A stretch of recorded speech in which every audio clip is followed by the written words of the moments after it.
It is somewhat common in the yoga world or even in the meditation scene, let's say, in some circles, but especially the more new age or the more modern scenario of yoga, of spirituality, to emphasize a lot of journaling and a lot of visualization or manifestation. You might find these concepts in this scene. Now, in this talk, I would like you just to put forward some reflections regarding it from the point of view of, especially of yoga philosophy, of Buddhist philosophy.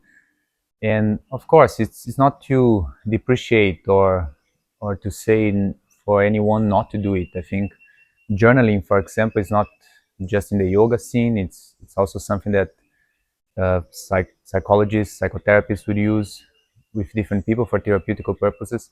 So I do think all these possible techniques, let's say, they do have a place and a purpose, and it can be useful for certain people at certain points in their lives. But the question in mind that I would like to put forward here is more towards, especially the idea of understanding those practices as meditation, and this I believe to be a mistake. I don't think it's ideal to place journaling or to place manifestation as exactly meditation, at least not as traditionally or historically meditation was understood as. The first point I would like to raise is, especially in terms of journaling, which would be to write, let's say, your feelings or to write your thoughts, your stream of thoughts, to place them on paper. But also on that, we have to account as well for manifestation, these exercises of mental creations. They kind of run counter to one of the main premises of most, if not all, meditation practices, which is to reduce discursive thought and imaginative thought. You see, most people come to meditation on the expectation of reducing the inner chat or the inner conversation, or to have a sense of being more grounded or more stable in what feels like reality. Journaling, in that sense, would be kind of emphasizing what's already happening in the mind, which would be the discursive thinking, the imagination, the memories. It's almost like giving feel to it. I do get the idea that it can help you to clarify certain patterns of thinking, and as I mentioned before, it can be useful. But if it's that's done as the meditation, it might never lead you to the next step, which is to learn how to, let's say, relate to your mind in a non-linguistic way, so without having to talk to yourself, and to relate to your mind without relying on imagination, without relying on memory. So to have a mind that is more with a more broad or more stable or more open, more plain, more pure sense of awareness or sense of attention or sense of presence. We see, especially in the modern world, as most people are literate nowadays, they read a lot, they hear a lot, they speak a lot, they write a lot. A lot of people have this tendency to rely on language and discursive thinking, and one possible outcome of it is the proliferation of thought, the idea of train of thought, of one thought binding to the other and leading to a discourse on your mind. That can be done through language as words, but that can also be done as a little movie on your mind. Those are the two classic ways that you see distraction on the mind, either by talking to yourself or by visualizing things.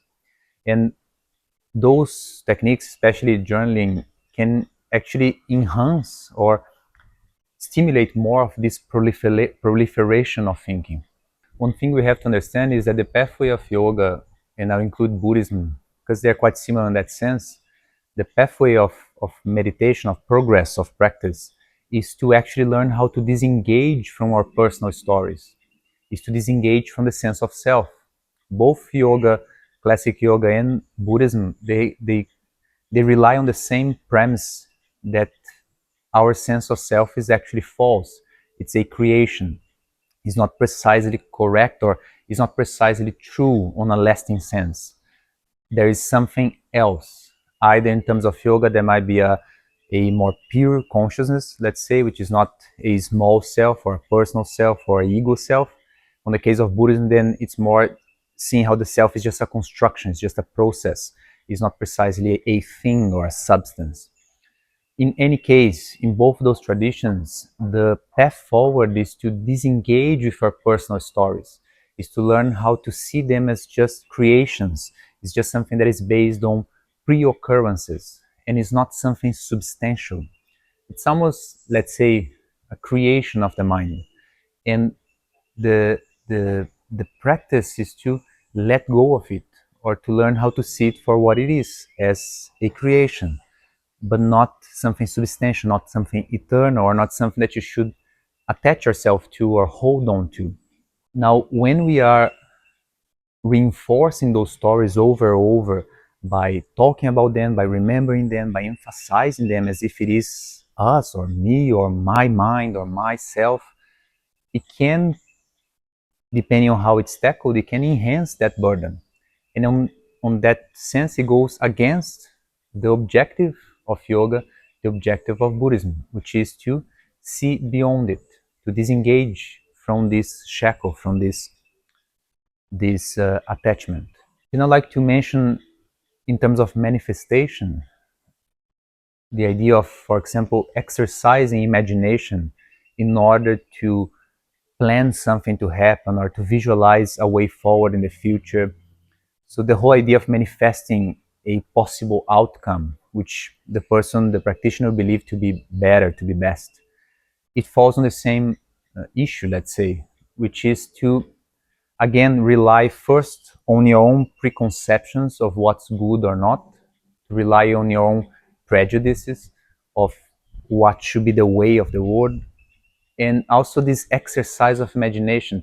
Instead of learning how to be with the present moment or the present circumstance of with the reality of the moment, we are always engaging with something that is not precisely here yet.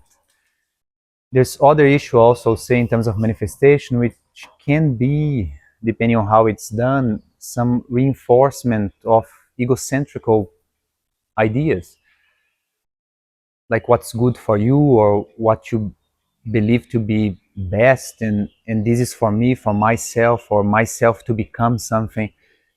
You see, without getting into details, it always tends to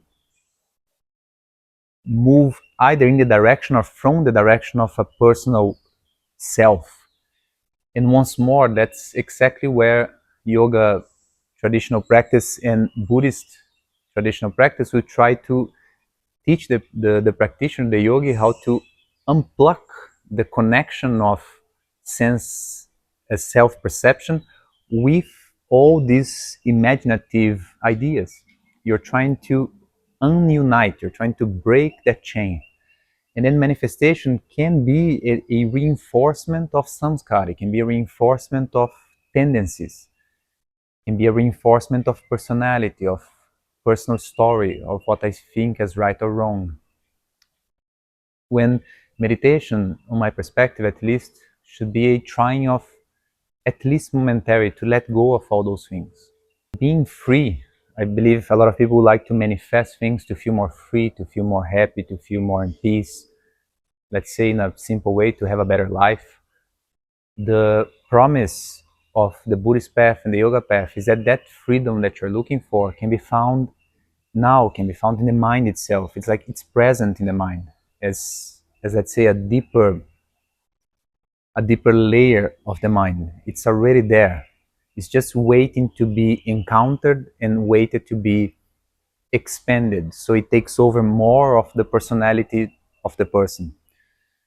So that's not, it doesn't have to be a project for the future, and it doesn't have to depend on material circumstances. It's something that can be sensed, can be experienced right now because it is already there.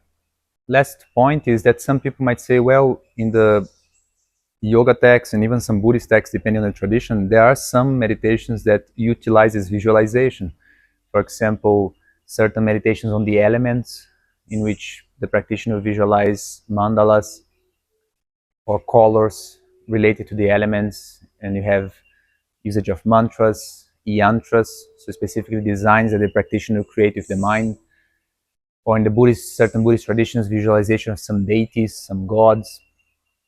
So yes, there are utilization of imagination, but you see in all those examples that I gave you, the elements, chakras, deities, they are not a personal story. They are normally related to something beyond your self perception.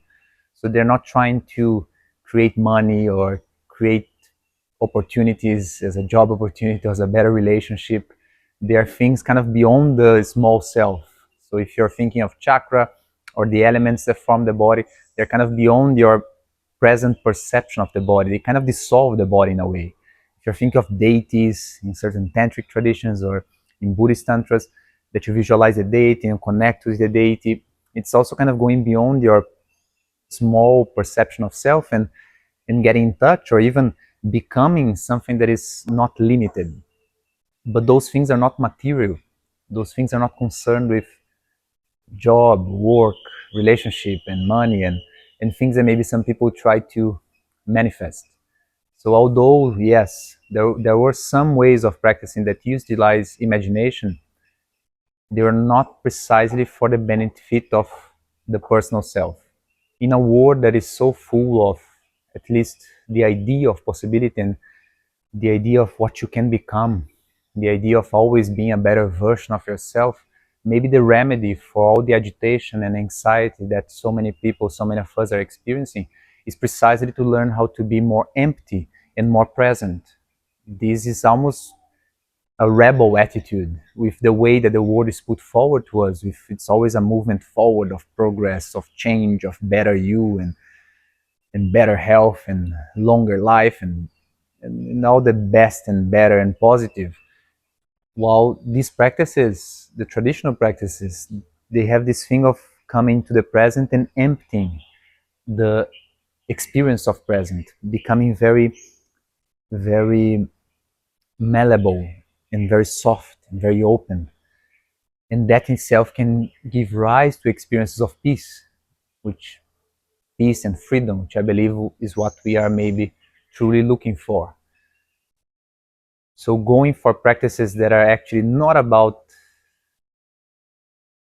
preserving or sustaining or increasing your lines of thinking, your samskaras, your tendencies, and practices that are not about trying to manifest another thing for yourself will be something that actually remove all of the content and teaches us how to be more empty, how to be truly